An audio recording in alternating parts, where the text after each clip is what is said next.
আসসালামু আলাইকুম সবাইকে, কেমন আছেন সবাই? আশা করি অনেক বেশি ভালো আছেন। আমিও অনেক বেশি ভালো আছি। এই কুরবানি ঈদে যশোরে যাব ঈদ করার জন্য। এই জন্য চিন্তা করলাম ছোট্ট একটি ভিডিও মেক করে ফেলি। জীবনে প্রচুর হাসি খুশি থাকতে হবে, সব সময় সব কিছু সততার সাথে মিলিয়ে চলতে হবে এবং কি সব কিছু সহজ মনে করেই আমাদেরকে চলতে হবে। ঠিক আছে? আমি চিন্তা করেছি যে কিছু কিছু ভিডিওতে আমি নারায়ণগঞ্জের যে আঞ্চলিক ভাষা আছে সেটা আমি সে ভাষায় কথা বলবো। এটা হঠাৎ করে আমার মনে হলো, কারণ আমি মূলত ঢাকার নারায়ণগঞ্জ জেলার মেয়ে, আর আমার শ্বশুরবাড়ি হচ্ছে যশোরে, খুলনা যশোর।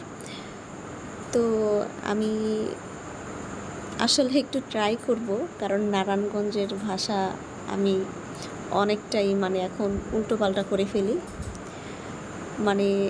আঞ্চলিক ভাষার সাথে শুদ্ধ ভাষা চলে আসে। তো ট্রাই করি, দেখি কি হয়, ভয়েস দিচ্ছি।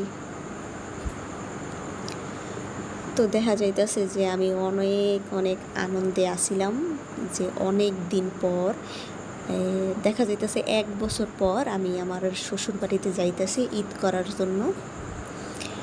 এখন আমি ঈদের লেগা টুকটাক কিছু কেনাকাটা করছিলাম, ওই জিনিসগুলাই আমি এখন ব্যাগের মধ্যে ভইরা এখন যশোর লইয়া যাবো, কারণ ঈদের মধ্যে তো পরা লাগবো নতুন জামা, তাই না? আর এবার চিন্তা করতেছি যে ঈদের মধ্যে অনেক মজা করতে হবে, ঠিক আছে, অনেক আনন্দ করতে হইব। আসলে নারায়ণগঞ্জের ভাষা আমি আস্তে আস্তে ভুলে যাইতেছি। হ্যাঁ, শুদ্ধ ভাষা চললেই আইতেছে, কিন্তু আমি চেষ্টা করতেছি, দেখা যাক কি হয়। এখন আমি এক এক করে অনেক কিছুই ভুলে নিছি। এখানে আমি আসলে অনেক অনেক আনন্দিত যে আমি যাইতাছি যশোরে ঈদ করার জন্য। প্রতিটি মানুষেরই দরকার অন্তত ঈদের সময় হইলেও শ্বশুরবাড়িতে যাওয়া, যদিও আমাদের সব কর্মসংস্থান হইতেছে ঢাকাতে, এই জন্য কি আর করা। এখন আমার সব কিছু কমপ্লিট হয়ে গেছে, ব্যাগ গুছানো।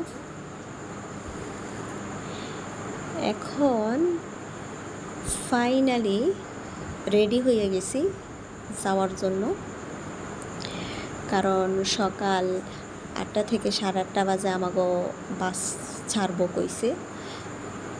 এখন ওই প্রস্তুতি নিয়েই আমরা আগাইয়া যাইতেছি। এই যে দেখুন, কাউন্টারে বসে রয়েছি।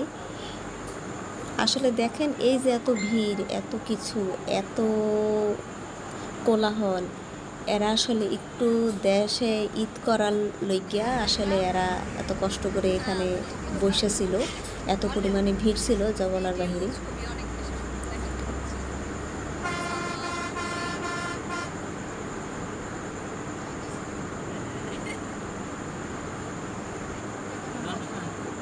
অবশেষে আমরা বাস থেকে নাইমা এখন একটা ছোট অটোতে উঠছি। এই অটো দিয়া এখন আমরা আমাদের গ্রামে চলে যাবো, শ্বশুরবাড়ির যে গ্রাম বিষ্ণুপুর, সেই জায়গায় চলে যাবো।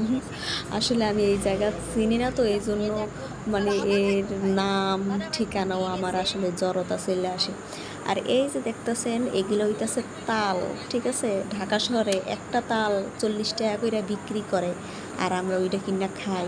আর এই যে এগুলো হইতেছে আমাদের গাছের তাল, আমার বড় ভাসুর কাটতেছে, আর সবাই খাবো। এখন আমার ননদ কাইটা দিতেছে, এখন সবাইরে খাওয়াবে এগুলো। খুবই মজা হইতেছে।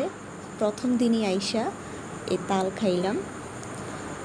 আর এটা হইতেছে আমার শ্বশুরবাড়ির যে আশপাশ আছে, আঙিনা সেটা। আর এই যে ছোট একটা চারা গেছে, কত সুন্দর সুন্দর মাশাআল্লাহ আম হয়েছে। আর এটা হইতেছে তাল, দেখছেন কত সুন্দর, ফ্রিতে খাইতেছি। নিজেদের গাছ থাকলে কত উপকার হয়।